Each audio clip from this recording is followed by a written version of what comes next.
hello there, I'm back. And today we have another episode of Beauty and the Bibliophile. If you're new here, welcome to my channel. I'm Leah.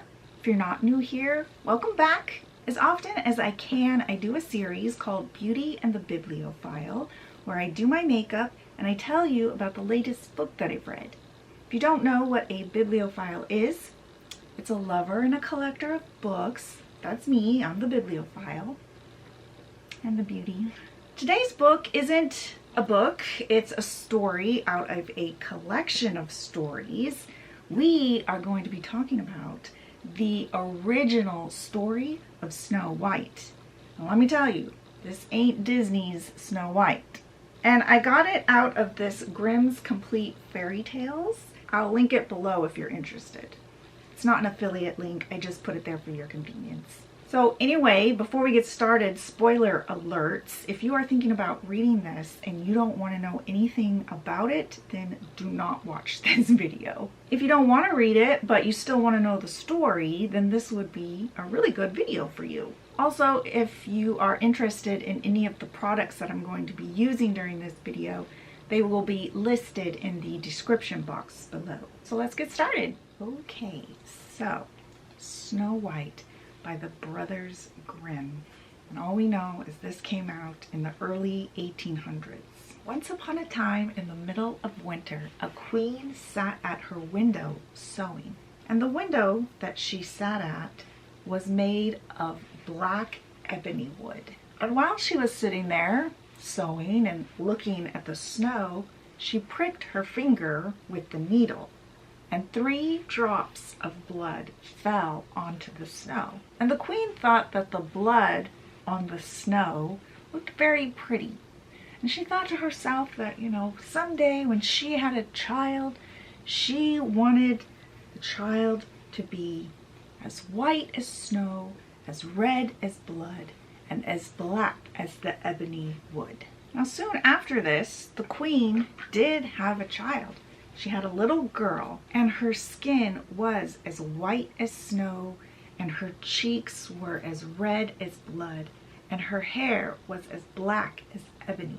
But when the child was born, the queen died. Now after a year had gone by, the king got married again, and his new wife was very beautiful, but also very proud and haughty. And she could not stand the idea of anybody being more beautiful than her. Now this queen had a wonderful looking glass, and she would stand before it every day, and she would ask the looking glass, she would say, looking glass on the wall, who in this land is the fairest of all? And the looking glass would answer, you, O queen, are the fairest of all.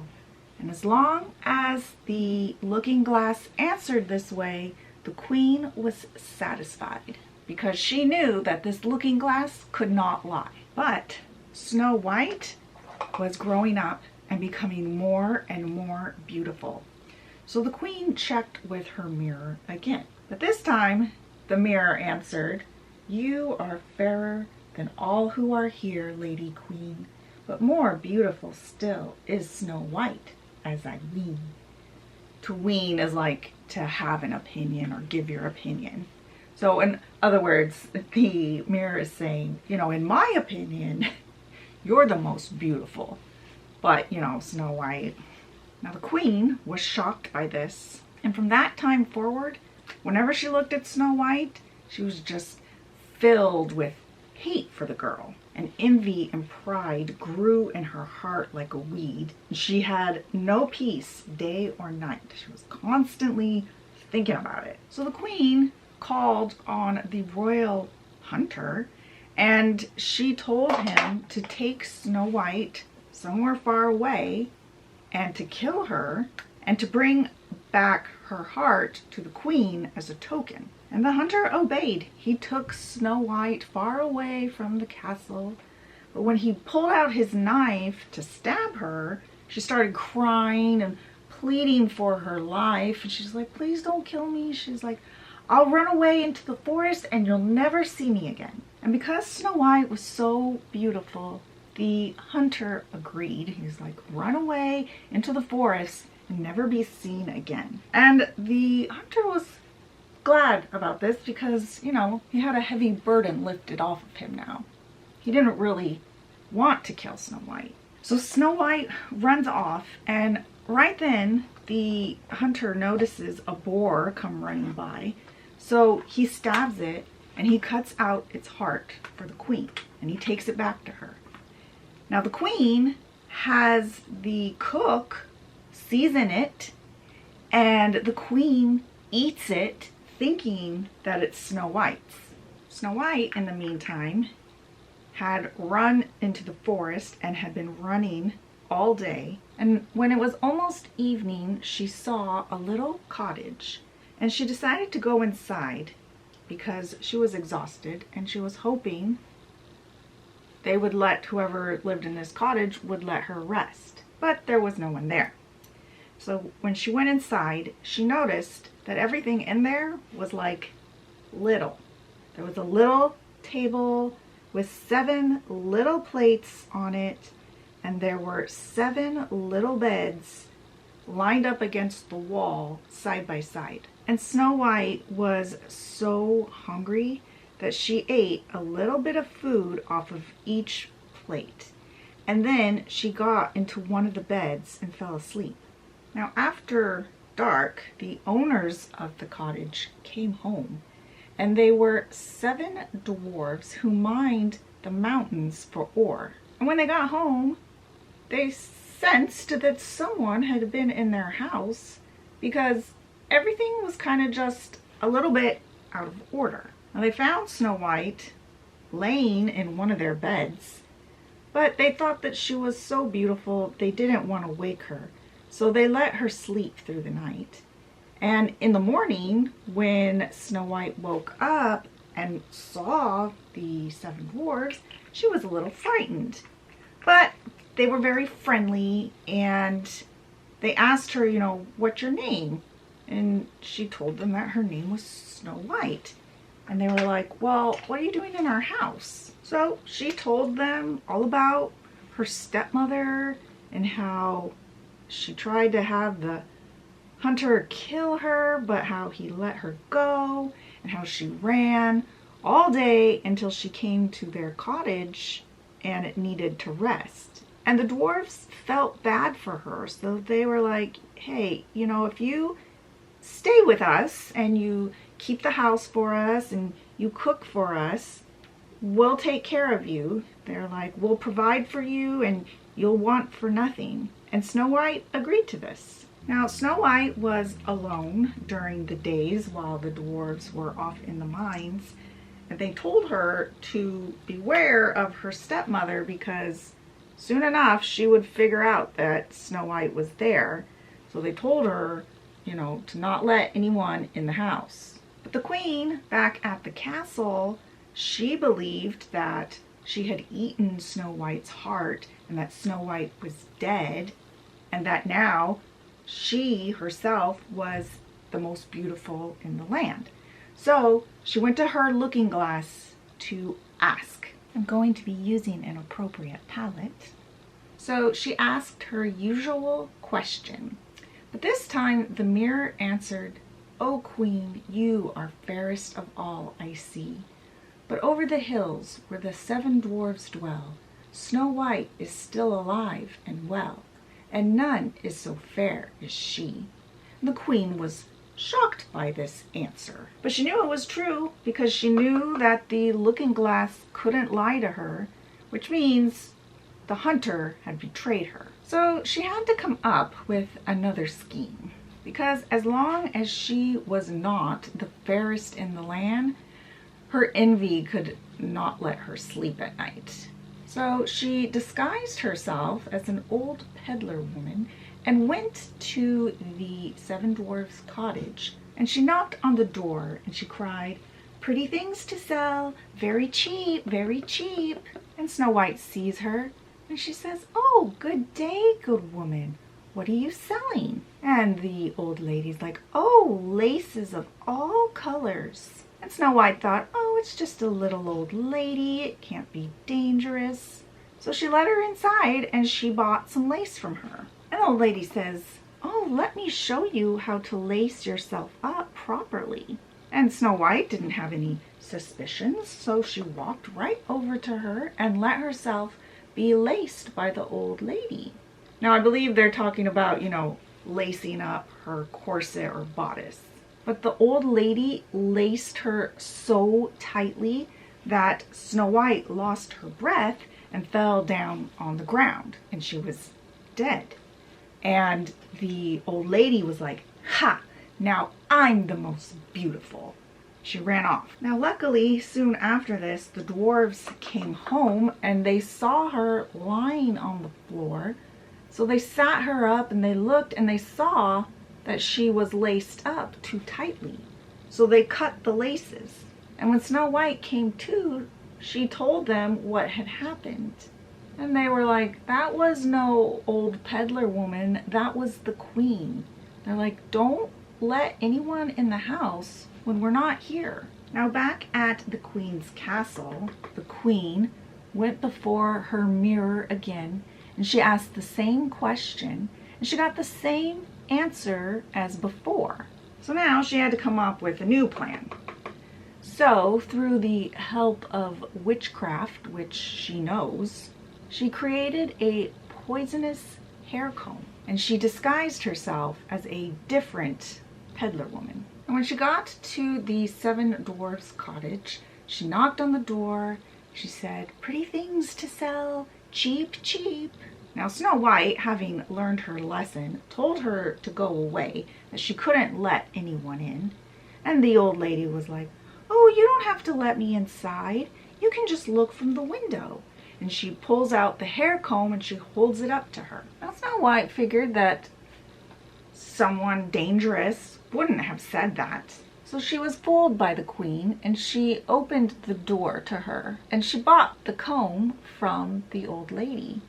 And the old lady was like, "Here, let me show you how to wear it properly." And so she puts the comb in Snow White's hair. But no sooner had she put it in her hair than the poison took effect and Snow White fell to the floor. And the old woman was like, "You are done for good now." And she ran off. So fortunately, the seven dwarves came home shortly after that. And when they saw her lying on the floor again, they once again suspected her stepmother. So they sat her up and they looked over her body to see where the poison was. And they saw the comb and they took it out of her hair. And right when they did that, she came to. And she told them everything that had happened.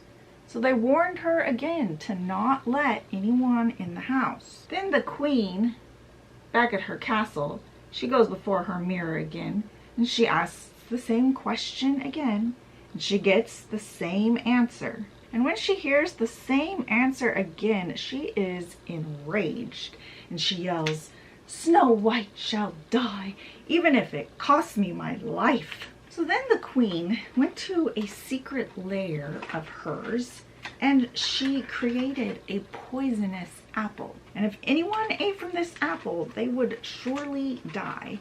And then she dressed herself up as a country woman. And she goes to the seven dwarves' cottage again.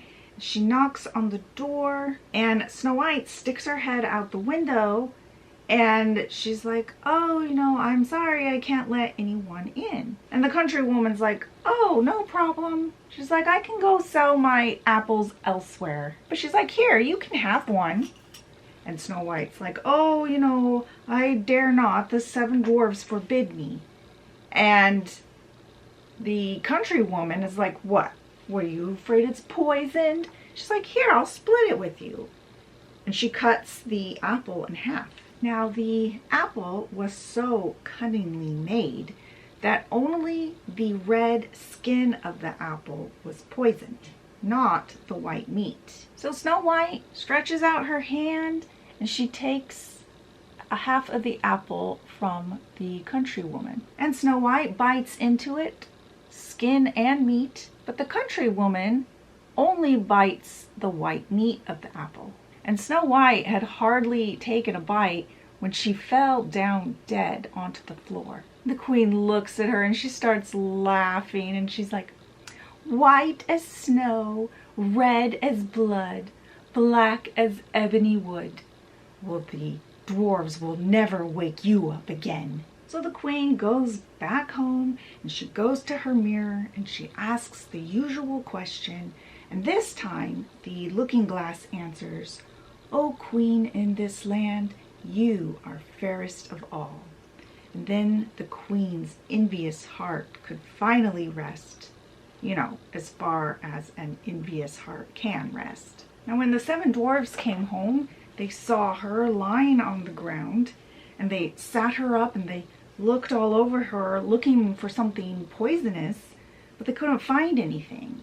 And so they knew she was dead. So they laid her on a briar, and all 7 of the dwarves mourned and cried for her for 3 long days. And when they were finally ready to bury her, they thought that she was just so beautiful. She almost still looked alive with her rosy red cheeks. And they couldn't bring themselves to bury her in the dark ground. So they had a coffin made of glass, and they put her in it, and in gold lettering it said, "Princess Snow White." And they put the coffin up on a mountain, and one of them stayed with it all the time. And Snow White stayed in that coffin for a very long time, but she never changed. She looked like she was only sleeping. Her skin was still as white as snow, and her cheeks were as red as blood, and her hair was as black as ebony. Now one day, a prince came riding through the forest, and he saw Snow White there lying in her coffin, and he saw that she was a princess, and he asked the dwarves if they would let him have the coffin because he thought that she was so beautiful, he wanted to be able to look at her every day. And he promised that he would treat her as his most prized possession.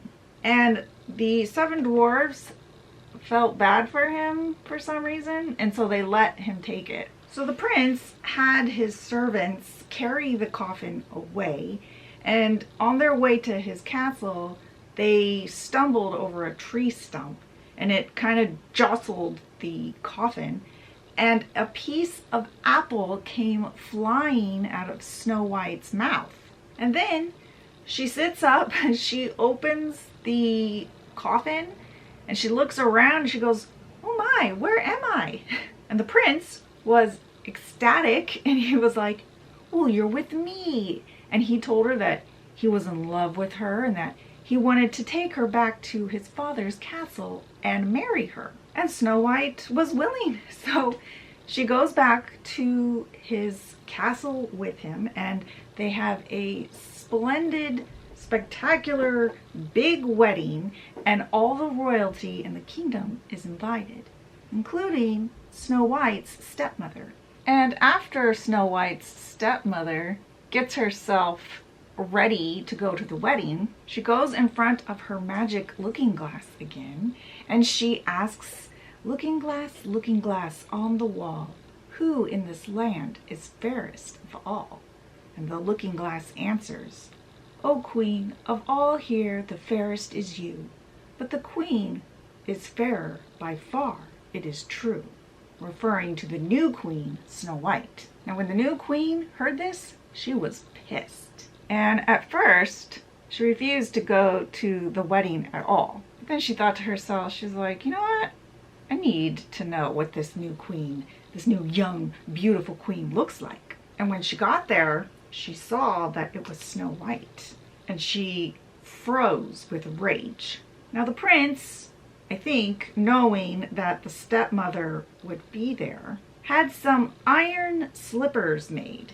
And they were heated up on the fire. And they were brought in with tongs and sat before her. And the stepmother was forced to put them on and to dance until she dropped dead. The end. That's a bit of a horrific ending, I would say. Now, I think we all know what the basic lesson of Snow White is, and that's that envy can destroy you and bring you to a pretty horrific ending if you let it consume you. So yeah, this is not Disney's Snow White at all. The ending is quite horrific, crazy. I was shocked when I read the part about the iron slippers heated up and her having to dance in them. Crazy. These Grimm fairy tales, crazy. In a good way. If you are interested in reading this story for yourself, because of course I can't include everything, I will link the complete collection of the Grimm's Brothers fairy tales in the description. That's the book that I got it out of. And if there are any stories that you would like me to cover, to summarize on this channel while I do my makeup, let me know in the comments and I'll look into it. Make sure and subscribe and hit the notifications bell so that you won't miss another fairy tale. I've got 2 more in the queue. I'm very excited to share with you. They're coming. Make sure and hit the like button so that I know what kind of videos I should be working on. I know that you like these kinds versus other kinds. Helps me out. And remember, envy can destroy you. And I will see you in the next one. Bye! So once upon a time, in the middle of winter, a queen sat at her window snowing. Not snowing, sewing. And so she asked her usual bodice. Yeah, bodice. And the old woman was like, "You're thick." Then the Snow White, that, you know, beauty, or no,